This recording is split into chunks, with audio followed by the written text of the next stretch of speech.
So I thought I'd talk about this truck a little bit, to kind of give you a little more info. This truck is based off the Axial SMT10. The chassis is made by Freestyle Rc.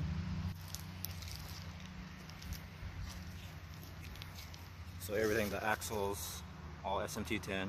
I am running the HD gears, ring and pinion. It's even running the stock spare gear and 14 tooth pinions. The body's from the Traxxas Bigfoot. It's got 16 RC 4-wheel drive shocks. Tamiya Babuchi motors. These are from the Lunchbox.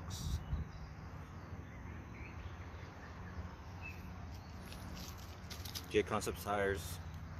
RC 4-wheel drive wheels.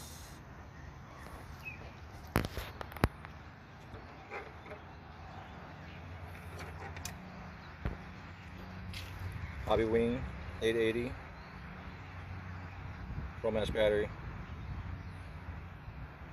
The receiver box is actually from a Team Associated Monster GT that I just adapted to run the receiver and hide some of the extra wires inside. But yeah, this is the truck. I heard that Freestyle RC is coming back, so maybe these chassis will be available again soon.